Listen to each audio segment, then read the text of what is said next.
नमस्कार स्टूडेंट्स। आज हम प्रगतिवादी काव्य धारा का परिचय देते हुए इसकी प्रमुख विशेषताओं का उल्लेख करेंगे। प्रगतिवादी जो काव्य धारा है वो सन 1936 में आई थी। 1935 में इसका नाम था प्रोग्रेसिव राइटर एसोसिएशन के नाम से विदेश में हुई थी, लेकिन हमारे यहाँ पर प्रेमचंद जी ने इसकी अध्यक्षता की थी और इसका नाम था प्रगतिशील लेखक संघ। तो प्रगतिवाद की जो काव्य धारा थी वो हिंदी साहित्य में सन 1936 में आई थी। इससे पहले जो हमारी थी छयवादी काव्य धारा, जो कि 1918 से या 20 से लेकर 1936 तक चली थी, और जो 1936 से लेकर 1943 तक जो काव्य धारा चली थी वो प्रगतिवाद के नाम से प्रसिद्ध हुई थी। जो विचारधारा राजनीतिक क्षेत्र में साम्यवाद, सामाजिक क्षेत्र में समाजवाद, दर्शन के क्षेत्र में द्वंद्वात्मक भौतिकवाद कहलाती है, वही विचारधारा साहित्य के क्षेत्र में प्रगतिवाद कहलाती है। इस प्रगतिवाद का मूल आधार कार्ल मार्क्स की विचारधारा है। वही विचारधारा साहित्य के क्षेत्र में प्रगतिवाद कहलाती है। प्रगतिवादी साहित्य ने सामाजिक तनाव को दूर करने के लिए मार्क्सवादी विचारधारा को माध्यम बनाया है। मार्क्सवादी विचारधारा का प्रभाव केवल आर्थिक व्यवस्था पर नहीं पड़ा, बल्कि विश्व के दर्शन, धर्म, कला और साहित्य पर भी व्यापक रूप से पड़ा है। इसके जो प्रमुख कवि हैं वो है नागार्जुन, केदारनाथ अग्रवाल, रांगे राघव, त्रिलोचन और शंभुनाथ, गिरिजा कुमार माथुर, नेमिचंद्र जैन, भारतभूषण अग्रवाल, गजानन माधव, मुक्तिबोध और रामविलास शर्मा। जो इस काव्य धारा की प्रमुख प्रवृत्तियां हैं वो हैं, सबसे पहले है शोषित वर्ग की दीनता का चित्रण। प्रगतिवादी काव्य धारा का मूल केंद्र शोषित वर्ग रहा है। शोषण से दुखी मजदूरों और किसानों की दयनीय स्थिति का मार्मिक चित्रण इस कविता का मुख्य लक्ष्य है। ऐसा करके इन कवियों ने शोषितों और पूंजीपतियों की विषमता को उजागर किया है।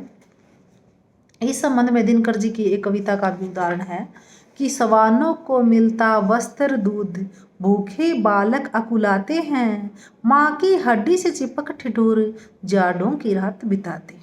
ये निर्धनों की, गरीबों की आर्थिक स्थिति का चित्रण दिनकर ने बहुत अच्छी तरीके से किया है। दूसरी जो इसकी विशेषता है वो है शोषक वर्ग के प्रति घृणा। प्रगतिवादी कवियों ने शोषक के घोर स्वार्थीपन, निर्दयता और कपटीपन को उजागर किया है। शोषक वर्ग उचित अनुचित ढंग से पूंजीवादी व्यवस्था बनाए रखना चाहता है। प्रगतिवादी कवियों का विश्वास है कि जब तक पूंजीवादी व्यवस्था का नाश नहीं हो जाता तब तक सामाजिक विषमता है वो समाप्त नहीं हो सकती। इसलिए इस सभ्यता और व्यवस्था के प्रति कवियों के हृदय में तीव्र आक्रोश है और जो उन्होंने अपनी कविता के माध्यम से बाहर निकाला है। नेक्स्ट है वो है क्रांति की भावना।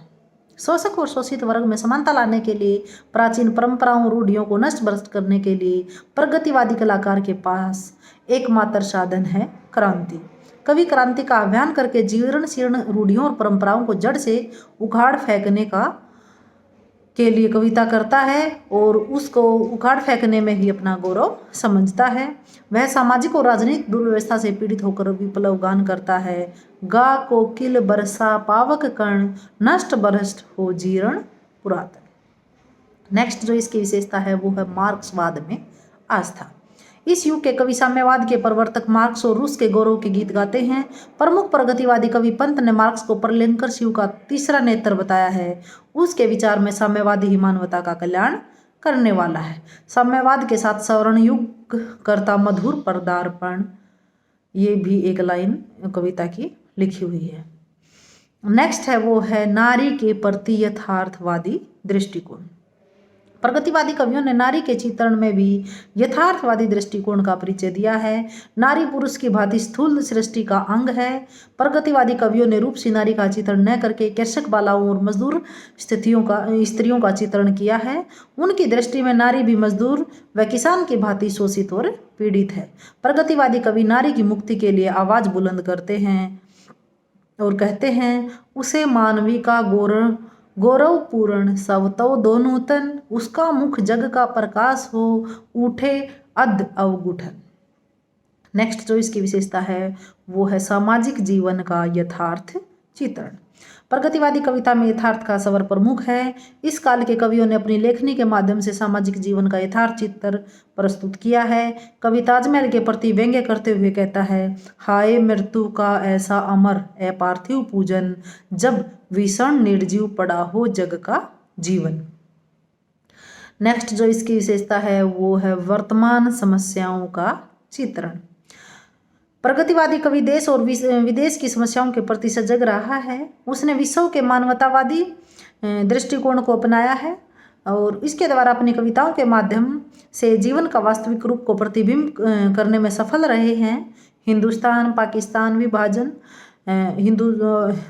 भारत पाक विभाजन, कश्मीर समस्या, बंगाल का अकाल, महंगाई दरिद्रता, बेकारी और चरित्रहीनता आदि का मार्मिक चित्र इनके काव्य में सभी जगह देखा जा सकता है। नेक्स्ट है भाषा शैली। प्रगतिवादी कवियों की भाषा में सरलता, स्पष्टता और सहजता का गुण है। भाषा के संबंध में उनका आदर्श है, तुम वहन कर सको जन जन में मेरे विचार, वाणी मेरी चाहिए तुम्हें क्या अलंकार। नेक्स्ट, प्रगतिवादी काव्य की जो भाषा है वो भावानुकूल है। इन कवियों ने अतुकांत और मुक्त छंदों के साथ साथ लोकगीतों की शैली को भी अपनाया है। अपनी कविताओं में कवियों ने छंद, अलंकार और प्रतीकों का सहज प्रयोग किया है।